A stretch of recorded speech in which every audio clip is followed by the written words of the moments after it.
Section 1. Good morning. Please take a seat. How can I help you? Well, I'm thinking of buying a new car, and I'd like some advice. Sure, yes. Had you got any particular make in mind? I'm interested in a leader. I've had one before and liked it, but I haven't really made up my mind. Sure. We've got various models. Right. What about the engine size? Any ideas? The one I've got at the moment's a 1.2-litre engine, but I find it a bit slow on long journeys. I'd like a bit more power this time. A 1.4 should do. I don't think I need a 1.6 or anything. Right. Well, I think the model you're looking at is the Max. Here's a picture.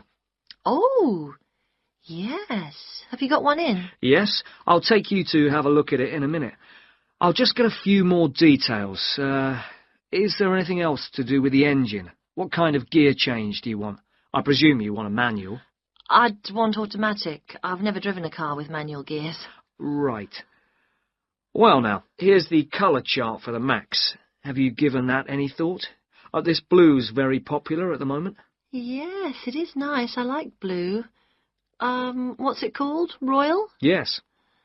But actually, I think I prefer this lighter shade here. Sky. Yes, that's popular too. I think I'll go for that. You might have to wait a week or so for that colour, but I assume that'll be okay. Oh, yes, fine.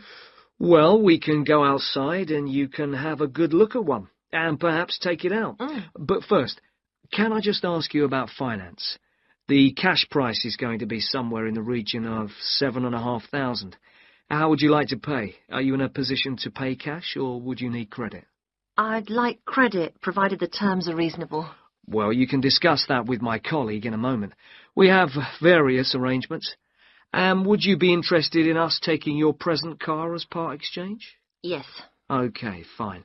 So I'll just need some details from you, and then we can do a valuation. Is that okay? Fine, yes. Could I have your full name? Wendy Harries. That's Harries. And is that Mrs.? Miss? Ms? It's Doctor, actually. Oh, right. And your address? 20 Green Banks. Is that green spelled as in the colour? Yes, that's right. Okay. Alton. Is that O-L-T-O-N? Not quite. It begins with an A, not an O. Oh, yes, that's in Hampshire, isn't it? That's right. And do you know your postcode? Yes, it's GU89EW. Do you have a daytime phone number? Well, I work at the hospital, but it's a bit difficult to get hold of me. I can give you a number just for messages, and then I'll get back to you when I can. Is that okay? That's fine. It's 0798 257 643. Fine. And about the car you have now, what make is it?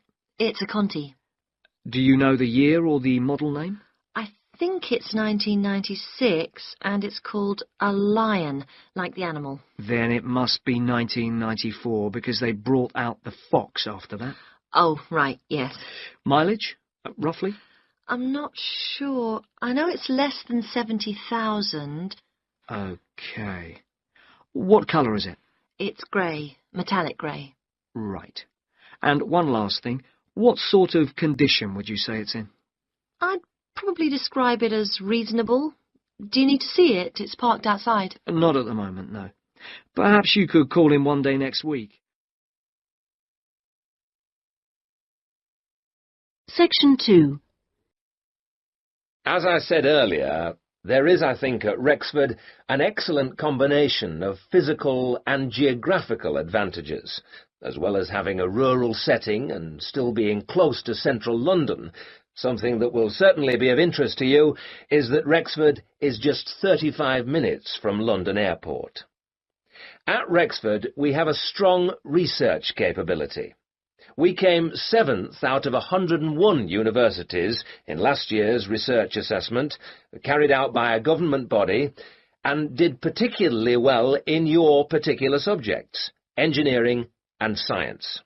Actually, we got a top research grade of 5 for engineering geography and computer sciences. One further point, and I know from talking to you individually that a number of you may be looking for some experience in industry after the course, is that all our science and engineering research departments have unusually close relationships with industry in the area. Anyway, that's enough sales talk from me. I'll just take a sip of this coffee that's just arrived, thank you, and then I'll say something about what actually happens when you apply.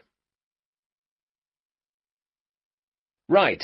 Now, if you do decide to make an application, what you do is send it directly to me in my department. I will then immediately send confirmation and the application process begins. And I'd like to say at this point that you shouldn't worry if this process doesn't work all that quickly. I mean, occasionally there are postal problems, but most often the hold-up is caused by references. The people you give as referees, shall we say, take their time to reply. Anyway, it's absolutely normal for this process to take 3 to 4 months. What I do in this period is keep in touch with you and reassure you that things are moving along. One of the ways we've devised to help you decide about applying, as well as later when you've been accepted, hopefully, is to put you in contact with, if possible, a student from your own country who is at present studying with us. What you can do is phone them up. We will, of course, liaise between you, and discuss your concerns with them. That way, you can get an objective opinion of what you can expect if you come to live and study at Rexford. Not only the academic atmosphere, but important details like what the leisure facilities are like, and whether the English weather and food are really as awful as everybody says. No. If you decide you can face it, the contact can also help you just before you leave with tips on what to pack and that sort of thing. At the moment, I think we've got 2 second-year students and 1 postgraduate from this country. Now, to move on to the other concerns you expressed earlier. At a UK university, as I'm sure you know, you will be in an environment where independent learning is the norm, which takes most students a while to adjust to, and at a time when you will be separated from your normal surroundings, and in most cases, your family. This can be a difficult time. But remember that something like 25% of our student body are international students like yourselves, and that there are several organisations in the university and city whose main purpose is to offer help and ensure that your time with us is enjoyable and useful. 1 or 2 of you touched on the subject of accommodation earlier, so I'll just add a few points. It is the university's policy to give priority in the allocation of residence places to 3 categories, and those are visiting students, exchange students, and new postgraduate students. However, demand exceeds supply, so there is still a need to put your name down early for campus accommodation, particularly if your family is accompanying you. This means that the earlier you decide whether you want to study with us, and so get the procedure moving, the better it will be for everybody. Yes? What if you would prefer to live outside the university? If you're planning to live off campus, you've got to sort things out even earlier. As with everything in short supply, the good accommodation gets snapped up months before the beginning of term. In other words, if you're starting in October, you need to be thinking about it in June, or at the very latest July. So you do need to think very carefully about what you need, how much you can afford to pay well in advance. What you can't do is leave it until a few days before the start of term. The agencies in town are pretty good. It's just a matter of contacting them in good time. Of course, we have a full-time accommodation officer available to help all students. She'll get in touch with you when you're accepted. She's got plenty of contacts in the town and will deal with the agencies on your behalf. 1 or 2 of you asked me earlier about your level of spoken English. Obviously, most of you have already achieved a lot. I wish I could speak your language half as well. Having said that, though, I'm afraid the lecturers will make little or no allowance for the presence of non-native speakers in the audience. So anything you can do to improve your spoken English, even beyond the pretty high levels most of you have already reached, will help make your stay with us that bit more fun for you. Some extra practice before you arrive is worth more than, for example, private lessons afterwards when you won't really have time. Oh, and one last thing before I invite further questions. It's very important that you always... Section 3. Oh, Ben, I just remembered I never filled in that form for Nick. Ah. Did you do it? The course feedback form. Yes. If you want, we can do it together. I've got mine here. Is that okay? Yeah. Okay. Let's have a look then. What do we have to do? Let's fill in the top first. Let's see. Course code. It's communication in business. Okay. Communication in business. I do know that, but what's the code? CB16 something. CB162, isn't it? That's it. Okay. And dates. When did we start? I remember my birthday's on May 4th, and it was the day after. It must have been May 5th. Gosh, doesn't seem that long ago, does it? No. And we finish at the end of this week on Friday, so that's July 15th. 16th. Oh. Monday was the 12th. Yeah. Right, that was the easy bit. Now, let's have a look. Please give your comments on the following aspects of the course. Okay, what's the first one? Oh, course organisation. What do you think? Clear. It was, wasn't it? Yeah, I think the organisation was clear. Okay, anything else for course organisation? It was a good thing he gave us the course outline at the beginning in the first session. That was useful, so I'll put that down, shall I? Yeah. Now, going on to suggestions for improvement, one thing that wasn't so good, I think we could have done a bit more work at the beginning. I mean, at the beginning it seemed dead easy. Yeah. I thought it was going to be really easy, and then all of a sudden in the second half of the course, we got a whole load of work. Yeah. Reading to do and essays and things. Yeah, it'd be better if it was more even. Okay, now, course delivery. Does that mean teaching? Yeah, I suppose so. Well, what I thought was really good on this course was the standard of teaching. Actually, I mean, some of the teachers were better than others, but the standard generally was fine. Much better than other courses I've been on. Yeah, I agree. Let's put that then. Okay. What about suggestions for improvement? I didn't think it was all that wonderful when we had great, long group discussion sessions that went on for hours and hours. Right. I don't mean we shouldn't have group discussions, just that they shouldn't go on too long. Now, on to materials and equipment. Oh, now, what was good about some sessions was the handouts.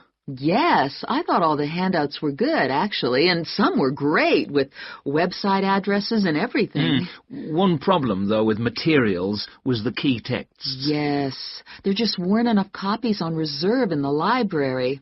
And if you can't get the key texts before the session, how are you supposed to do the reading? Yeah. And not enough computers. You have to wait ages to get one. Okay, testing and evaluation. Well, I don't know. It's hard to say until we've got our written assignments back. Oh, don't talk about it. I only got mine in yesterday. It was a real struggle. Oh, I hate to think what mark I'll get. Yeah, but at least we've done the oral presentation. I thought that was good, the way I got my feedback really quickly. Yes, it was. And I liked the way we knew what would be evaluated on. We knew the criteria, so we knew we had to think about clarity, organization, and so on. Yeah, but I'm not so sure about the written work. One thing, I think, is that there's just too much. It's really stressful. Oh, yes, I'd agree. And I don't see why they can't let us know the criteria they use for marking. The written assignments, but he told us. No, for the final exams. Oh. What are they looking for? What are the criteria? What makes a pass or a fail? Yeah, I never thought of that. It'd be really useful. Okay, any other comments? I thought student support was excellent. Yeah, me too. Okay, excellent. Other comments? No, I can't think of anything else. Nor me. Okay, so that's done. Thanks, Ben. No, thank you. Section 4. Well, my group has been doing a project on how household waste is recycled in Britain. We were quite shocked to discover that only 9% of people here in the UK make an effort to recycle their household waste. This is a lower figure than in most other European countries, and needs to increase dramatically in the next few years if the government is going to meet its recycling targets. The agreed targets for the UK mean that by 2008 we must reduce our carbon dioxide emissions by 12.5% compared with 1990. And recycling can help to achieve that goal in two main ways. The production of recycled glass and paper uses much less energy than producing them from virgin materials, and also recycling reduces greenhouse gas emissions from landfill sites and incineration plants. As part of our project, we carried out a survey of people in the street, and the thing that came up over and over again is that people don't think it's easy enough to recycle their waste. One problem is that there aren't enough drop-off sites, that is, the places where the public are supposed to take their waste. We also discovered that waste that's collected from householders is taken to places called bring banks for sorting and baling into loads. One problem here is taking out everything that shouldn't have been placed in the recycling containers. People put all sorts of things into bottle banks, like plastic bags and even broken umbrellas. All this has to be removed by hand. Another difficulty is that toughened glass used for cooking doesn't fully melt at the temperature required for other glass, and so that also has to be picked out by hand. Glass is easy to recycle because it can be reused over and over again without becoming weaker. 2 million tons of glass is thrown away each year. That is 7 billion bottles and jars. But only 500,000 tons of that is collected and recycled.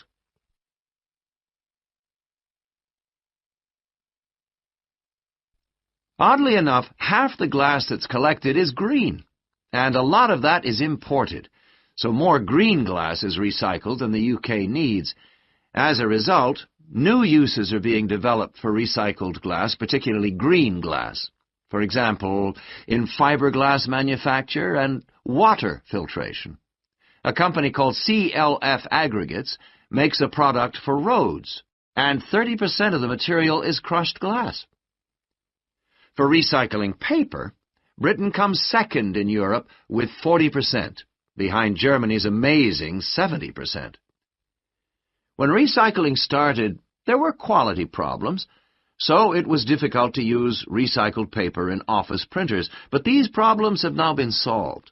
And Martin's, based in South London, produces a range of office stationery which is 100% recycled, costs the same as normal paper, and is of equally high quality. But this high quality comes at a cost in terms of the waste produced during the process. Over a third of the waste paper that comes in can't be used in the recycled paper, leaving the question of what to do with it. One firm, PaperSave, currently sells this to farmers as a soil conditioner, though this practice will soon be banned because of transport costs and the smell, and the company is looking into the possibility of alternative uses. Plastic causes problems because there are so many different types of plastic in use today, and each one has to be dealt with differently. Packrite recycles all sorts of things, from bottles to car bumpers, and one of its most successful activities is recycling plastic bottles to make containers which are used all over the country to collect waste.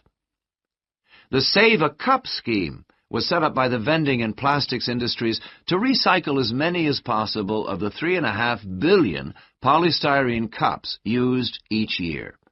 At the moment, 500 million polycups are collected, processed, and sold on to other businesses such as Waterford, which turns the cups into pencils, and Johnson & Jones, a Welsh-based firm, which has developed a wide variety of items, including business cards. Well, to sum up, There seems to be plenty of research going on into how to reuse materials. But the biggest problem is getting people to think about recycling instead of throwing things away. At least doing the research made us much more careful.